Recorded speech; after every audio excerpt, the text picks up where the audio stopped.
Hello guys, आज हम बात करेंगे सी प्रोग्रामिंग लैंग्वेज के बारे में कि सी प्रोग्रामिंग लैंग्वेज बेसिकली क्या है ना। वैसे तो बेसिकली जो भी लैंग्वेज हम जानते हैं, जो समझते हैं, उसके लिए सी सब लैंग्वेज का बेस होता है, जिसकी जानकारी हमें होनी बहुत आवश्यक हो जाती है, because this is the beginning of each language with program, है ना। इसीलिए इसे मदर लैंग्वेज भी कहते हैं, सिस्टम प्रोग्रामिंग लैंग्वेज भी कहते हैं, procedure oriented programming language, structure programming language. ये सारे फीचर्स सी लैंग्वेज के बेसिक्स होते हैं। जैसे मदर लैंग्वेज, तो मदर लैंग्वेज का मतलब क्या हुआ, यहाँ पे ये बताया जा रहा है कि जितने most of the compiler, JVM, kernel जितने भी होते हैं, उनका बेस जो होता है सी लैंग्वेज में ही उन्हें राइट किया गया है, उन्हें बनाया गया है ना। नेक्स्ट होता है system programming language. System programming language का मतलब हुआ कि जिस तरह से सिस्टम सॉफ्टवेयर होता है जो एक सिस्टम को रन करता है, एग्जीक्यूट करता है, बिल्कुल वैसे ही सी प्रोग्रामिंग लैंग्वेज जो होती है वो अपने प्रोग्राम को एग्जीक्यूट करने के लिए एक एनवायरनमेंट, एक प्लेटफॉर्म प्रोवाइड करती है। नेक्स्ट है प्रोसीजर ओरिएंटेड प्रोग्रामिंग लैंग्वेज। सी लैंग्वेज के प्रोग्राम की जो स्पेसिफिक सीरीज होती है वो एक प्रोसीजर को फॉलो करते हुए होती है, यानी one step then second then third. That is why it is calling procedure oriented programming language. ठीक है। नेक्स्ट है हमारा structure programming language.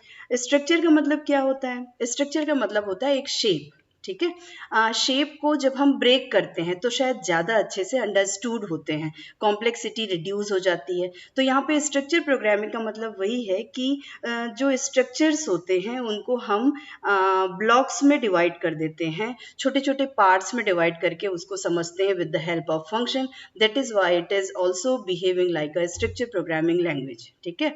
Next point है हमारा मिडिल लेवल प्रोग्रामिंग लैंग्वेज। ठीक है। तो middle level programming language it means what? इसका मतलब है कि यह लो लेवल लैंग्वेज और हाई लेवल लैंग्वेज दोनों के बिहेवियर को शो करता है। That is why it is called middle level programming language. Next हम बात करते हैं कि सी लैंग्वेज की हिस्ट्री क्या है। तो सी लैंग्वेज को नियर अबाउट 1972 में डेनिस रिची ने इंट्रोड्यूस किया था। ठीक है। Dennis Ritchie is known as the founder of C language, हम बोल सकते हैं। सी लैंग्वेज जो है वो डेवलप्ड हुआ with the help of Unix operating system. तो यहाँ पर हम ये समझ गए कि सी का बेसिक क्या है, और सी 1972 के नियर अबाउट इंट्रोड्यूस हुआ। इसे डेनिस रिची ने इंट्रोड्यूस किया। कई बार आप कॉम्पिटिटिव एग्जाम देते हैं तो उसमें आपको ऑब्जेक्टिव टाइप के क्वेश्चन में ये सारी चीज़ें पूछी जाती हैं। बेसिक फीचर क्या है सी का? तो सी बहुत ही सिंपल लैंग्वेज है। ठीक है। सी मशीन इंडिपेंडेंट है, पोर्टेबल है। इसका मतलब है किसी भी ऑपरेटिंग सिस्टम में आप इसको इंस्टॉल कर सकते हैं। मिडिल लेवल प्रोग्रामिंग है, इसलिए यह higher level language and low level language दोनों की क्वालिटी को मेंटेन करता है। कुछ इसके लिमिटेशंस हैं, कुछ कीवर्ड्स हैं जो फिक्स रिजर्व वर्ड हैं जिनका उपयोग आप इसमें करते हैं। That is why it is called sometime low level language का बिहेवियर शो करता है। That is why it is middle level programming language. Structure program की बात हमने अभी की थी कि इसका एक अपना स्पेसिफिक स्ट्रक्चर होता है, जिसके थ्रू ही इसे हम फॉलो करते हैं। इसका एक फ्रेम होता है, उसको हमको पहले लर्न करना पड़ता है, तब जाके हम प्रोग्राम उसमें लिख पाते हैं। सी की एक अपनी रिच लाइब्रेरी है जिसमें बहुत से फंक्शन पहले से डिक्लेयर्ड हैं। ये लाइब्रेरी जो है ये हेडर फाइल में डिक्लेयर की जाती हैं, जिनको हम अपने प्रोग्रामिंग में .h करके कॉल करते हैं। जैसे ही हम उस हेडर फाइल को कॉल करते हैं उसके अंदर के फंक्शन एक्टिवेट हो जाते हैं। दैट इज वाई हम ये बोल सकते हैं कि सी की अपनी एक लाइब्रेरी होती है। So here we use rich library. Memory management अच्छा है सी लैंग्वेज का। सी लैंग्वेज फास्ट है, जल्दी प्रोग्राम एग्जीक्यूट करता है। इसमें पॉइंटर्स का बिहेवियर है, इसमें रिकर्शन के बिहेवियर हैं। ये एक्सटेंसिबल लैंग्वेज है। धीरे धीरे one by one with the help of program हम सारी चीज़ों को वन बाय वन एक्सप्लेन करते जाएंगे। अब यहाँ पे बात करते हैं ऑल सी प्रोग्राम जिसके द्वारा एग्जीक्यूट होते हैं। तो जब हम सी की प्रोग्रामिंग करते हैं तो इसमें एक कंपाइलर होता है जिसे हम कहते हैं ट्रांसलेटर।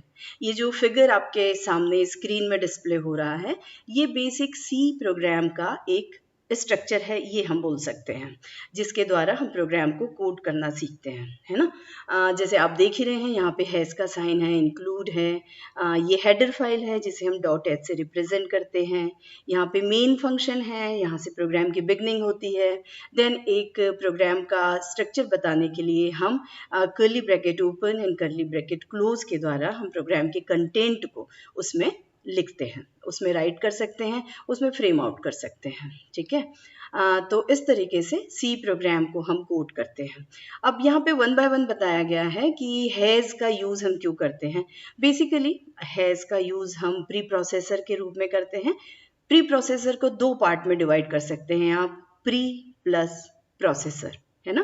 प्रोग्राम के पहले की जो प्रोसेस होती है उसे प्री प्रोसेसर कहते हैं, और इसमें हम जो भी हेडर फाइल इंक्लूड करते हैं वो ऐड हो जाती है और उसके फंक्शन हम अपने प्रोग्राम में एग्जीक्यूट कर सकते हैं। STDIO का फुल फॉर्म है standard input output header file, है ना। इसमें बेसिकली इनपुट आउटपुट फंक्शन को डिफाइन किया गया है, जैसे यहाँ पे लिखा हुआ है the printf function is defined in stdio.h। कहने का मतलब यदि आप printf फंक्शन का यूज कर रहे हैं तो you have to mention stdio, otherwise printf को आपका प्रोग्राम समझेगा नहीं और आपके प्रोग्राम में एरर शो हो जाएगा, ठीक है। नेक्स्ट आपने लिखा है इंट मेन। मेन क्या है, तो ये यूजर डिफाइंड फंक्शन है, यूजर डिफाइंड फंक्शन जिसके द्वारा प्रोग्राम शुरू होता है।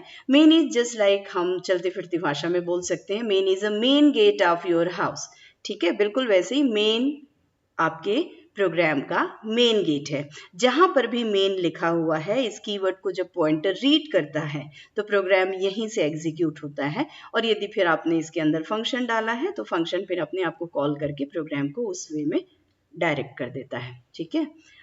Into main function is the entry point of every program. Each and every program you should have main function, otherwise there is a problem, there is no क्या बोलना चाहिए अपने को कि यहाँ पे कोई ऐसी पॉसिबिलिटी नहीं हो पाती जिससे आप प्रोग्राम एग्जीक्यूट करें। That is why we have to always mention main keyword. This is user defined function, सभी याद रखें। उसके बाद यहाँ पे लिखा हुआ है प्रिंट एफ। प्रिंट एफ क्या है, print F input output function है। इसके बाद भी हम आगे इनपुट आउटपुट फंक्शन का एक पूरा चैप्टर बनाएंगे जिसमें आपको input output function formatted unformatted बताएंगे, तब आपको और अच्छे से क्लियर हो जाएगा। कई बार एक फुल क्वेश्चन भी आता है कि what is input output function, कितने प्रकार के होते हैं, इसे एक्सप्लेन करें इस तरीके से। फिर उसके बाद है रिटर्न कीवर्ड, जिसका यूज आप अपने प्रोग्राम में करते हैं। रिटर्न कीवर्ड बेसिकली प्रोग्राम का नेचर होता है, प्रोग्राम फंक्शन का नेचर होता है कुछ रिटर्न करना। मेन फंक्शन कुछ रिटर्न करता है प्रोग्राम को, और यदि आप रिटर्न कीवर्ड नहीं लगाना चाहते तो मेन के इंट जो आपने लगाया है यहाँ पे आप वॉइड फंक्शन लगा सकते हैं। दोनों एक दूसरे का मतलब वही रहता है कि यदि void लगाया है तो रिटर्न कीवर्ड की जरूरत नहीं है, बिकॉज void अपने आप में एम्प्टी वेरिएबल होता है ना। अब यहाँ पे हम बात करते हैं कि जैसे कि हमने अभी कहा था कि कंपाइलर प्रोग्राम को कंपाइल करता है, ठीक है। यहाँ पे एक नया वर्ड हम जो अभी सुने थे वो है ट्रांसलेटर। पहले इसके बारे में जान जाए कि what is the use of translator. देखिए see basically middle level language है, तो सी जो है वो अंडरस्टूड करता है बाइनरी नंबर्स को। बाइनरी नंबर यानी होते हैं 0 और 1, जैसे कि यहाँ पे डायग्राम में लिखा हुआ है। हम जो प्रोग्राम कोड करते हैं, ये हमने प्रोग्राम कोड किया है ना, इस प्रोग्राम को जब आप एग्जीक्यूट करते हैं तो ये प्रोग्राम एग्जीक्यूट होता है और सी अपने अंडरस्टैंडिंग के लिए सी लैंग्वेज इसको बाइनरी में चेंज कर लेता है with the help of translator. और सी लैंग्वेज में यूज होने वाला ट्रांसलेटर होता है कंपाइलर, ठीक है। तो ये जो कंपाइलर होता है ये क्या करता है, तो ये सब्जेक्ट कोड को ऑब्जेक्ट कोड में चेंज करता है।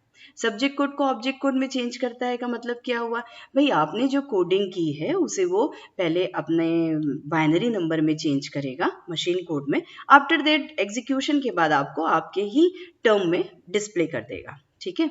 यहाँ पे लिखा हुआ है the compilation is a process of converting the source code into object code. This is source code और उसको वो ऑब्जेक्ट कोड में चेंज कर देगा। It is done with the help of compiler. यह कंपाइलर के द्वारा होता है। Compiler checks the source code for the structure error and source code is error free. यानी कंपाइलर जो है प्रोग्राम के एरर्स को चेक करेगा, यदि यहाँ पे कोई एरर है तो उसे वो शो कर देगा, यदि वो एरर नहीं है तो प्रोग्राम को वो एग्जीक्यूट कर देगा। ठीक है, तो यहाँ पे हम ये कह सकते हैं कि ट्रांसलेटर का एक रूप है कंपाइलर। अलग अलग लैंग्वेज में अलग अलग प्रकार के ट्रांसलेटर होते हैं। Basically compiler, assembler, linker, they are translator जो सब्जेक्ट कोड को ऑब्जेक्ट कोड में चेंज करने का काम करते हैं।